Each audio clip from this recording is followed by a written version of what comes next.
Hello everyone, स्वागत है आप श्रीलंका स्टडी पैनेसी में। तो ये क्लास 12 भूगोल का चैप्टर 4 है मानव विकास। इसमें आपको इम्पोर्टेंट प्रश्न मैं आपको समझाऊंगा, आपको समझ में आसानी से आ जाएगा। तो चलिए ये देखिए, प्रश्न के उत्तर सभी मैं करा दिया हूँ, तो आप लोग ध्यान से समझने की कोशिश करिएगा। सभी प्रश्न के उत्तर आपको मैं पहले करा चुका हूँ, तो आप ध्यान से समझेंगे तो आपको आसानी से समझ में भी आ जाएगा, याद भी हो जाएगा। पहला प्रश्न इसमें क्या बनेगा कि मानव विकास किसे कहते हैं। इसका पहला प्रश्न आपसे पूछा जाएगा कि मानव विकास किसे कहते हैं।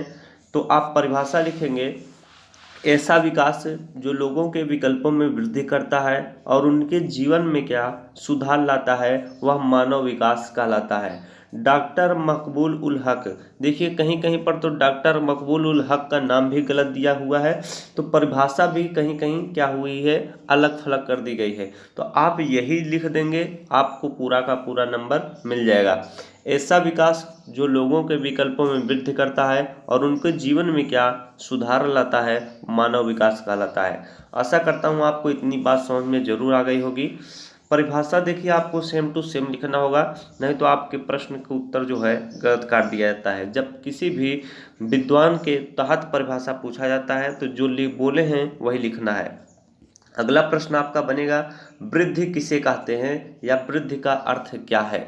तो आप लिखेंगे, वृद्धि में मात्रात्मक परिवर्तन होता है, इसका मूल्य जो होता है निरपेक्ष होता है, और यह धनात्मक या ऋणात्मक दोनों प्रकार की क्या हो सकती है।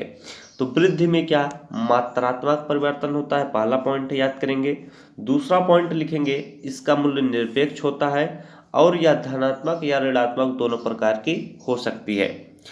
अब देखिए एक प्रश्न और बनता है कि विकास किसे कहते हैं, क्या विकास किसे कहते हैं तथा विकास का अर्थ स्पष्ट करिए। तो देखिए विकास का अर्थ गुणात्मक परिवर्तन से होता है। ये मैं इसमें नहीं लिख पाया, भूल गया था, तो आपको मैं बता दे रहा हूँ, आप लोग सुन लीजिए। जिस प्रकार वृद्धि में मात्रात्मक परिवर्तन होता है, उसी प्रकार विकास में क्या गुणात्मक परिवर्तन होता है। और गुणात्मक और विकास का मूल्य जो होता है वह सापेक्ष होता है, जिसमें सदैव धनात्मक वृद्धि होती है, जिसमें क्या सदैव धनात्मक वृद्धि होती है। तो वृद्धि और विकास में अंतर स्पष्ट करने को भी आपसे पूछ सकता है। अगला प्रश्न है आपका, मानव विकास के 4 स्तंभ कौन से हैं, इन्हें परिभाषित कीजिए। तो मानव विकास के निम्नलिखित 4 स्तंभ में पहला है आपका समता। तो समता का आशय एक ऐसे समाज या प्रदेश से है जिसमें निवासित व्यक्ति को उपलब्ध अवसरों के लिए समान पहुंच की क्या व्यवस्था होनी चाहिए। जैसे मान लीजिए उत्तर प्रदेश है, इसको आप लोग ध्यान से समझिएगा। उत्तर प्रदेश है तो उत्तर प्रदेश के मुख्यमंत्री योगी आदित्यनाथ जी हैं।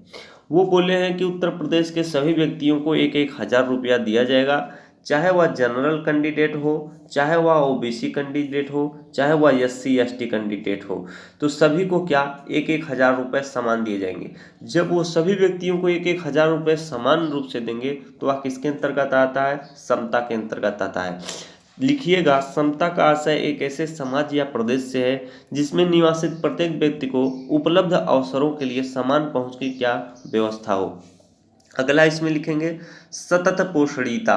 तो सतत पोषणीयता का अर्थ है किसी क्षेत्र में उपलब्ध पर्यावरणीय, वित्तीय और मानवीय संसाधनों का उपयोग से है।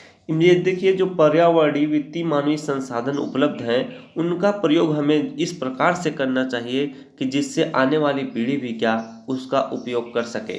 जैसे मान लीजिए किसी भी क्षेत्र में कोयले का क्षेत्र है, कोयला है, तो आज कोयला है, हम लोग उस कोयले का क्या उपयोग कर रहे हैं, तो इस प्रकार से हम ना उपयोग कर लें कि आने वाली पीढ़ी जो है उस कोयले का उपयोग ही ना कर सके। तो ये किसके अंतर्गत आता है, सतत पोषणीयता के अंतर्गत आता है। इसमें क्या होता है कि किसी भी क्षेत्र में अगर पर्यावरणीय, वित्तीय संसाधन है तो उसका उपयोग हमें इस इतना विवेकपूर्ण ढंग से किया जाए कि जिससे आने वाली पीढ़ी भी क्या उसका उपयोग कर सके। अगला इसमें आप लिखेंगे उत्पादकता। तो देखिए उत्पादकता का जो आशय लगाया जाता है वह मानव श्रम अथवा मानव के कार्य से लगाया जाता है। इसके लिए यह आवश्यक है कि मानवीय समुदाय में साक्षरता को बढ़ाया जाए एवं चिकित्सा सुविधाएं उपलब्ध कराई जाए। इससे क्या होगा, इससे आपका उनकी कार्य क्षमता को बढ़ाकर निरंतर वृद्धि प्राप्त की जा सकती है। तो इसमें आप क्या लिखेंगे, उत्पादकता का आशय यहाँ मानव विकास के संदर्भ में उत्पादकता का आशय मानव श्रम अथवा मानव कार्य से है। इसके लिए यह आवश्यक है कि मानवीय समुदाय में साक्षरता को बढ़ाया जाए एवं चिकित्सा सुविधाएं उपलब्ध कराई जाए, जिससे उनकी कार्य क्षमता को बढ़ाकर निरंतर वृद्धि प्राप्त की जा सकती है। लास्ट वाला लिखेंगे, चौथा है सशक्तिकरण। बहुत ही सरल है, इसको आप लोग याद कर लीजिएगा। अपने विकल्प चुनने के लिए शक्ति प्राप्त करने की क्रिया को हम क्या सशक्तिकरण कहते हैं। सशक्तिकरण किसे कहते हैं, अपने विकल्प चुनने के लिए शक्ति प्राप्त करने की क्रिया को ही हम क्या सशक्तिकरण कहते हैं। आशा करता हूँ आपको ये जरूर याद हो गया होगा। अब आपका अगला प्रश्न है, मानव विकास के उपागम कौन कौन से हैं, विवेचना कीजिए। तो मानव विकास के निम्नलिखित कितने उपागम हैं, 4 उपागम है। कितने, 4 उपागम है। पहला है आपका आय उपागम, इसको आप अपने मन से लिखेंगे। इसमें देखिए मानव विकास के अध्ययन का यह सबसे प्राचीन उपागम है। आय उपागम जो है मानव विकास के अध्ययन का सबसे प्राचीन उपागम है। इसमें मानव विकास का निर्धारण जो होता है मानव की आय के साथ जोड़कर किया जाता है। बस आपको क्या याद रखना है कि मानव विकास का अध्ययन यह जो है सबसे प्राचीन उपागम है। इसके बाद दूसरी पॉइंट याद रखेंगे कि मानव विकास का निर्धारण जो है मानव की आय के साथ जोड़कर किया जाता है। आशा करता हूँ ये चीज़ जरूर समझ में आ गया होगा। दूसरा है इसका कि कल्याण उपागम किसे कहते हैं। तो यह उपागम जो है प्रत्येक मानव की शिक्षा, स्वास्थ्य, सामाजिक सुरक्षा, सुख साधनों, मानवीय कल्याण पर पर्याप्त धनराशि को सरकारी व्यय को क्या आवश्यक मानती है। तो इसको आप इस तरह से लिखेंगे, यह उपागम यानी इस उपागम में जो है व्यक्तियों को स्वास्थ्य सेवा, शिक्षा, चिकित्सा, सामाजिक सुरक्षा तथा उनके सुख साधन उस पर क्या यह व्यय मानती है। इसमें क्या सरकारी व्यय को आवश्यक माना जाता है। जब सरकार अपनी जनता पर व्यय करेगी, उनका देख रेख करेगी, तभी क्या होगा, उनका विकास हो पाएगा। अगला पॉइंट आप लिखेंगे इसमें आधारभूत आवश्यकता उपागम। इसको आपको याद रख लेना है, बहुत ही सरल है। मानव विकास के इस उपागम का प्रतिपादन अंतर्राष्ट्रीय श्रम संगठन ILO ने किया था। इसके अंतर्गत मानव की 6 आधारभूत आवश्यकताओं को रखा गया है।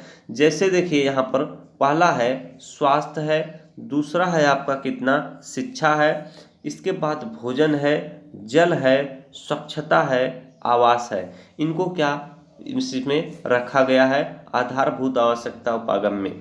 तो इस उपागम का प्रतिपादक अंतर्राष्ट्रीय श्रम संगठन ILO ने किया था। इसके अंतर्गत मानव की 6 आधारभूत आवश्यकताओं को रखा गया, जैसे स्वास्थ्य, शिक्षा, भोजन, जल, स्वच्छता तथा आवास को रखा गया है।